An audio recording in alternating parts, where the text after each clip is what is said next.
Our Lady of the House of Sleep.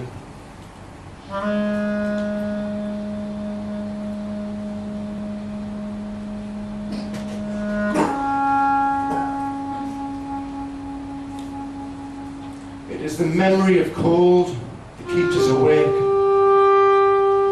That, and the sharp stones we popped into our slippers, the stolen needles we've squirreled into the hems of the sleeves of our pastel-striped pyjamas.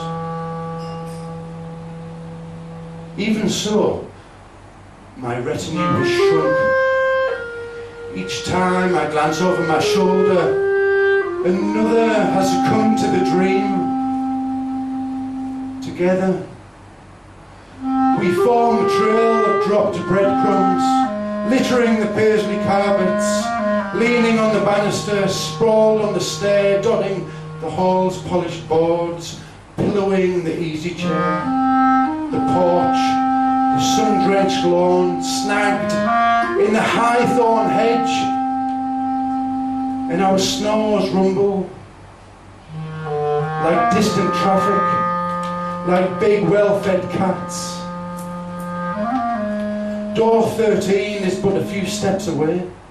The ferry waits to cross the ocean. We hold our coins in our eyes.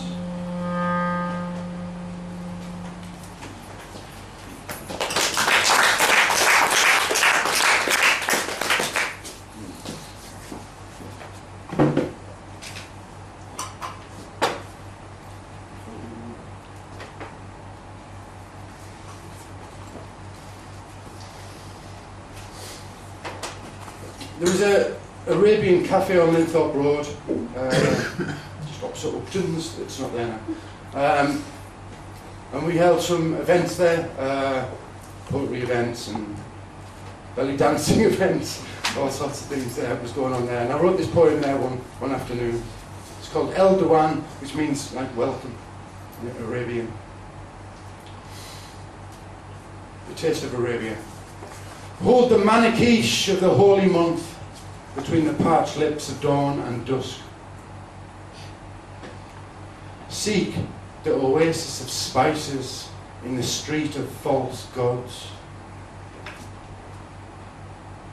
From a shisha pipe's gleam in the corner, a nomadic coil of raw smoke asks, who are you? Among minarets and arabesques, I have forgotten the who, the when, the where. Should I wear a fez, spectacles, grow the grey moustache of a learned man, become a bird of paradise, grooming its plumage before morning song? Am I the caterpillar, smoking on a mushroom, dreaming of an emperor, dreaming of a butterfly? I could be the falcon on the glove of the queen of the desert. Loosen my tether, let me fly over the jangling line of the caravanserai.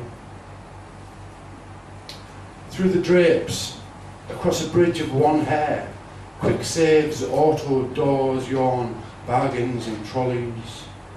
She has me circling shared homelands on the tapered wings of a prayer.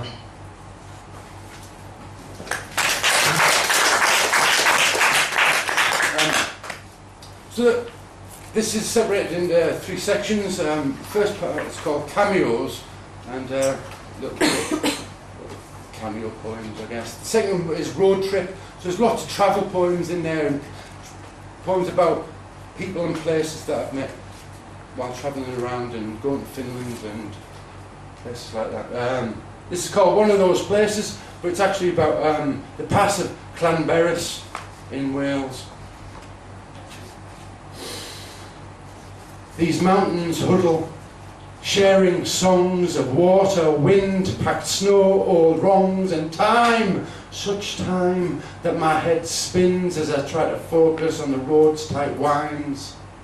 Even so, I have to pull over every half mile and climb out of my rover to stand a while and let my eyes roll across the knotted textures, the partial truths of seminars and lectures dissolve in deep purples, this grey, that green of crag upon crag, leading from ridge to seam, to precarious boulder, to lonely twisted tree, the odd raw patch of mist running free through gorges and moss-soft hollows, nimble as a lamb that instinctively follows its mother through a gap in a dry stone wall, seeking shelter as the rain begins to fall. There's no need to go climbing to commune with these giants. Already I hear their tune, ringing so deep I could cry without restraint, like some ragged, manic, stigmatized saint. Just cry and pick up a choice rock strewn on the slopes to hurl it,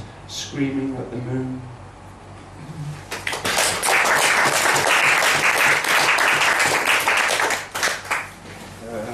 Customs. I wrote this in Riga, in Latvia.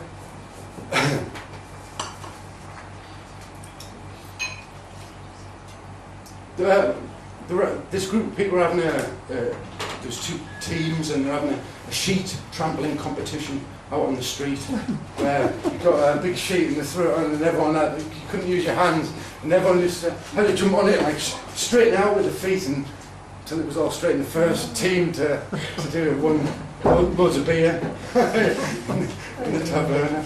So anyway, that explains the first two lines. Customs. The judges of the sheet trampling competition calculate the scores and announce the winners, to cheers and much clapping from the teams. Then file into the shadowy taverna to eat and drink. Outside, in the sunshine, two beautiful girls take turns to photograph each other's repose against an 800-year-old wall. In the Russian market, a boy smiles, eavesdropping our English. His mother tries unsuccessfully to sell me a pair of jeans. A Latvian woman who lived a year in Oldham informs us that our English beer is shite, but introduces me to her ex-husband's brother, Agris. We shake hands and smile. The skin of his hands is tanned leather, his moustache a wisp of dark cloud, Arctic blue eyes with two rooibos pupils vanishing in the freezing fog, his voice all plumbing and dockside chains. Mine is bricks, mortar and crumpled paper. He sips light summer beer, I sip the good dark. Together we watch the women at the shoe stall, slipping delicate feet into peep-toe sandals, tightening straps around the instep, tilting an ankle to admire the narrow curve of a heel. She reminisces about Manchester's rain. He lights my cigarette before his own. We think the usual unspoken thoughts about money, about sex, about death.